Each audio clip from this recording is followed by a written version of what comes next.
मैं रेजांगला के शहीदों और अहिरवाल की इस भूमि को प्रणाम करता हूं। मैं अगर हरियाणा में आऊं तो पुरानी यादें ताजा न हो जाए, ऐसा हो नहीं सकता। यहां भी वहां भी बहुत सारे परिचित चेहरे नजर आ रहे हैं। पुरानी यादें भी, कि हरियाणा तो बरसों तक एक प्रकार से मेरा घर ही बन गया था। और मैं बड़े गर्व के साथ कहता हूं, मुझे राजनीति की बहुत सारी शिक्षा हरियाणा और पंजाब से मिली, और ये मेरा सौभाग्य रहा, इस मिट्टी ने भी मुझे गढ़ा है। वो 1995 का शायद कालखंड होगा, जब मैं प्रभारी के रूप में यहां आया था। लेकिन आमतौर पर प्रभारी आते हैं दौरा करने के लिए, हम मुकाब करने आ गया था। यहीं पर रहता था। और उस समय हमारे मनोहर लाल जी संगठन का काम देखते थे। उस समय हमारे रमेश जोशी जी अध्यक्ष हुआ करते थे। तो रमेश जी, मैं, मनोहर लाल जी हरियाणा की खूब खाक छानी थी। मैंने यहां माताओं बहनों के हाथ का खाना भी खूब खाया है। और हमारे नारनौल के सुरजा हलवाई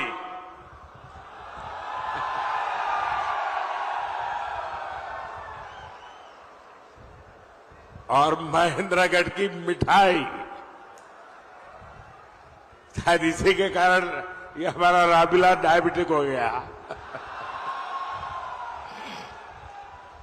लेकिन अब भी वो इतनी अच्छी बनती है ना सब कुछ। हाँ। और गर्मी की सीजन में एक गिलास राबड़ी, मोटी मोटी रोटी और एक प्याज सारी भूख मिटा देता था। जिद सीधा सादा खाना, वो मेरा हरियाणा।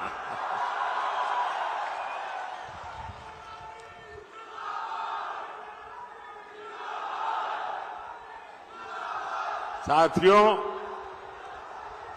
हरियाणा के घी मक्खन का जोर आज पूरी दुनिया देख रही है। सारी भारत विरोधी ताकतें लगी रहती हैं, लेकिन मोदी इनके झुकाए नहीं झुकता है। अभी मोदी को आपका कर्ज चुकाने के लिए बहुत काम करना है। हमारे हरियाणा को नई ऊंचाई पर लेकर जाना है। और इसके लिए जरूरी है, फिर एक बार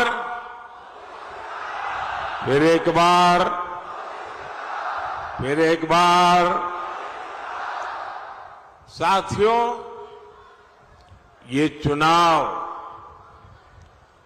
देश का प्रधानमंत्री चुनने का चुनाव है। आप प्रधानमंत्री नहीं चुनेंगे, देश का भविष्य भी चुनेंगे। एक और आपका जांचा परखा सेवक मोदी है, और दूसरी ओर कौन है? कोई अता पता ही नहीं है।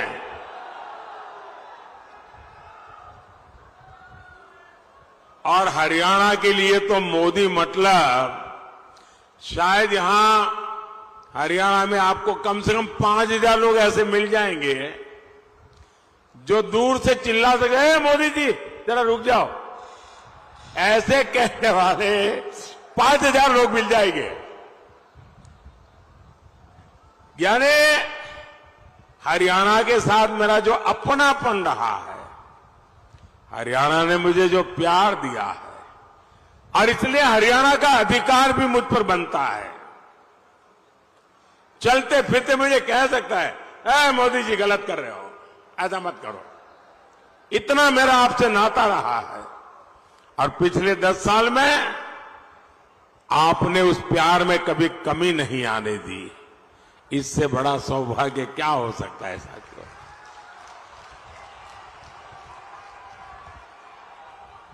और ये इंडिया अलायंस वालों का हाल तो ऐसा है कि गाय ने दूध दिया नहीं, लेकिन घी खाने के लिए इंडी वालों में झगड़ा शुरू हो गया। अब ये लोग कह रहे हैं हर साल एक आदमी भारत का प्रधानमंत्री होगा, 5 साल 5 पीएम। आप मुझे बताइए, ऐसे देश चलेगा क्या? चलेगा क्या? और हमारे हरियाणा के लोगों में तो ग्रामीण भाषा में चौपाल में बैठ कर के जो ठहाके लेने की ताकत है ना, मुझे पक्का विश्वास है कि 5 साल में 5 प्रधानमंत्री 5000 चुटकुले हरियाणा वाले बना देंगे। साथियों, ये लोग देश को फिर से गड्ढे में धकेलेंगे, नहीं तो क्या करेंगे। साथियों, इंडी गठबंधन के लोग ये घोर सांप्रदायिक है, घोर जातिवादी है, घोर परिवारवादी लोग हैं। अरे वो ताऊ जी को परेशान मत कर रहे भाई, हाँ थोड़ा इधर उधर हो जा रहे। कांग्रेस ने देश के पूर्व फौजियों के साथ भी धोखा किया, एक्स सर्विसमैन के साथ धोखा किया।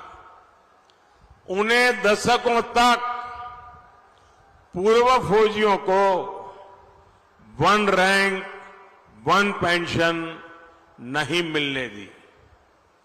कांग्रेस झूठ बोलती थी कि ओआरओपी 1 रैंक 1 पेंशन, उसके लिए 500 करोड़ रुपया पूर्व फौजियों को देंगे। अब ये चुनाव जीतने के लिए पूर्व सैनिकों के साथ धोखा किया गया और कांग्रेस के जहन में सेना के प्रति, सैनिकों के प्रति नफरत का भाव भरा पड़ा है। और 1962 में पंडित नेहरू की जो ऑरा का गुब्बारा जो फूट गया, चाइना के हाथों हमें जो हमारी पिटाई हुई, वो उसके लिए गुनहगार हमारी देश की सेना को मानते हैं। और आज भी वो परिवार उसी मिजाज में हमारी सेना का अपमान करने के मौके ढूंढती रहती है। और उसी बदले की भाव से उसने 500 रुपये ऐसे ही फेंक दिया और कह दिया कि ओआरओपी हो जाएगा। ओआरओपी होने का मतलब क्या होता है, वो मोदी ने आकर के बताया। मोदी ने आकर के जब ओआरओपी लागू किया, 1 रैंक 1 पेंशन लागू किया, उन्होंने 500 रुपया का खेल खेला था, आपकी आंखों में धूल झोंकने का पाप किया था। मोदी ने जब एक्चुअली ओआरओपी लगाया, 1.25 लाख करोड़ रुपया लगा। कितना? अरे जरा बताइए ना, 1.25 लाख करोड़ रुपया। अब कोई मुझे बताए, कहां 500 करोड़ और कहां 1.25 लाख करोड़? ये 1.25 लाख करोड़ रुपया पूर्व सैनिकों के परिवारों के बैंक के खाते में जमा हो चुका है। जब सैनिकों का मान रखने का जज्बा होता है तो काम भी उसी जज्बे से होता है। साथियों, हमारे हरियाणा को भी लूटने में कांग्रेस ने कोई कोर कसर नहीं छोड़ी थी।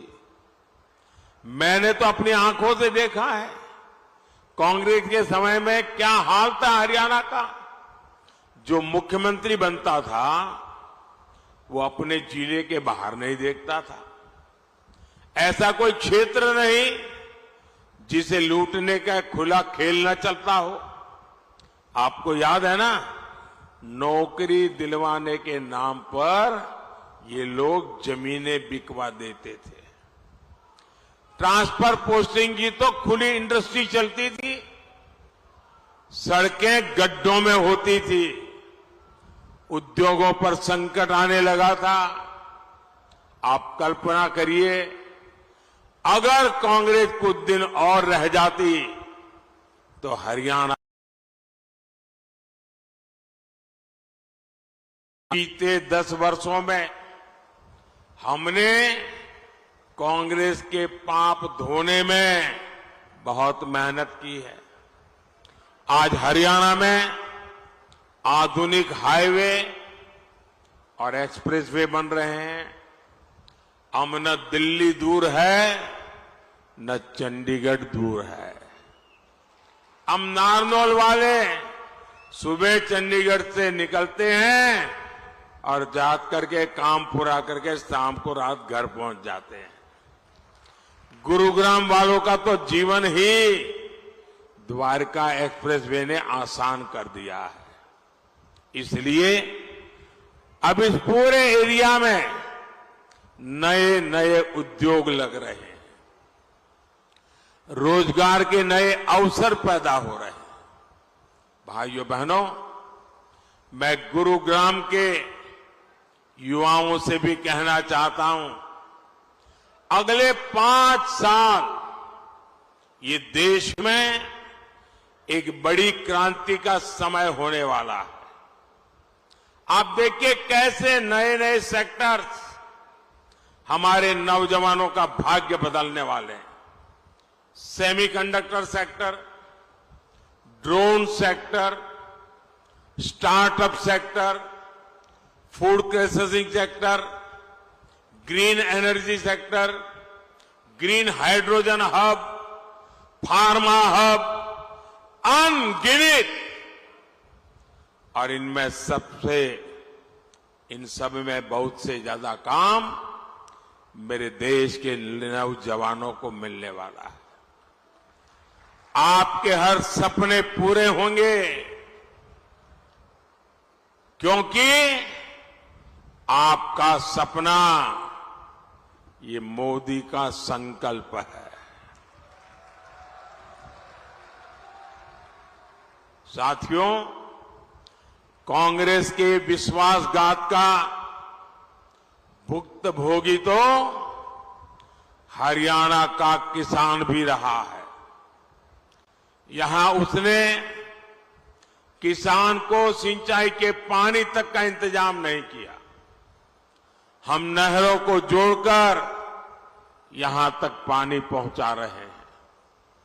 हमारी सरकार हरियाणा में 14 फसलों को एमएसपी पर खरीद रही है। हमारे भिवानी का किसान बाजरा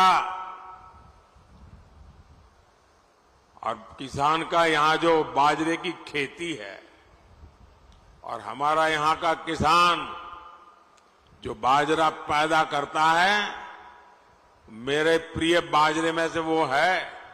और मैं याद है यहां जब भी आया बाजरे की खिचड़ी अवर खाई। और मजा है कि जब बाजरे की खिचड़ी खाओ तो आधी खिचड़ी आधा घी, तब बोले खिचड़ी खाने का मजा होता है।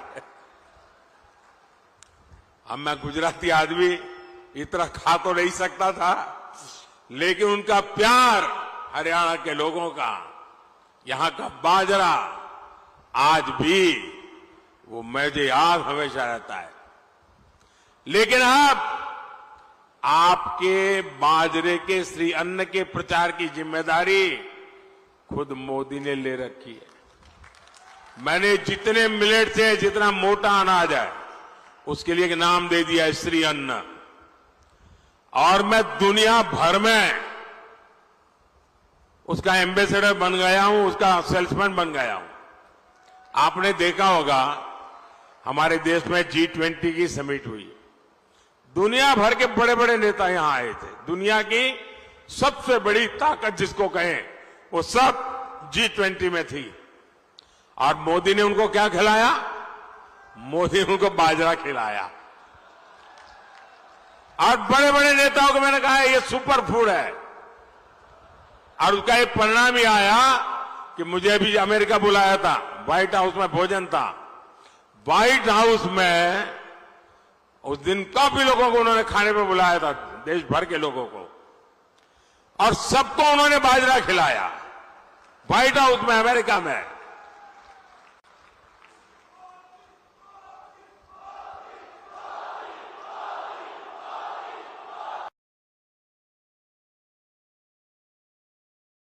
साथियों, इससे क्या मोदी का प्रचार हुआ क्या? इससे प्रचार हुआ हरियाणा का, हरियाणा के किसानों का, हरियाणा के बाजरे का। साथियों, इस क्षेत्र के विकास के लिए हमने चौधरी बंसीलाल जी के साथ मिलकर सरकार चलाई थी। चौधरी बंसीलाल भिवानी महेंद्रगढ़ के विकास के लिए कटिबद्ध थे, और मुझे मेरा सौभाग्य रहा, चौधरी बंसीलाल जी से मेरी बड़ी निकटता रही, और वो रात को देर तक जागने के आदी थे। तो कभी कभी हमारी मीटिंग रात को 1 बजे के बाद शुरू होती थी, और कभी कभी सुबह सुबह तक चलती थी। उनके पास अनुभव की इतनी बातें हुआ करती थी, और मैं देखता था कि जब भी बातों में स्वामी दयानंद सरस्वती जी की बात आती थी, ऐसी एक मीटिंग नहीं होगी कि स्वामी दयानंद सरस्वती की बात निकली हो और चौधरी बंसीलाल जी के आंखों से आंसू न टपके हो। और वो मुझे इतना प्यार करते थे, क्योंकि जब मैं गुजरात का था, दयानंद सरस्वती जी का जन्म गुजरात में हुआ था, तो एक नाता ऐसा बन गया था। और गवर्नेंस की दुनिया में भी साथ साथ काम किया, बरसों तक साथ में काम किया। साथियों, लेकिन ये जो महापुरुष है, उन सब से प्रेरणा लेते हुए आज मेरी भी गारंटी है कि हरियाणा का विकास हम रुकने नहीं देंगे। लेकिन इसके लिए 25 मई को भिवानी और महेंद्रगढ़ से चौधरी धर्मवीर सिंह जी और गुरुग्राम से राव इंद्रजीत सिंह जी, मेरे इन दोनों साथियों को भारी बहुमत से विजयी बनाइए, और आप जब उनको कमल के निशान पर वोट देंगे ना, वो वोट सीधा सीधा मोदी के खाते में जाएगा।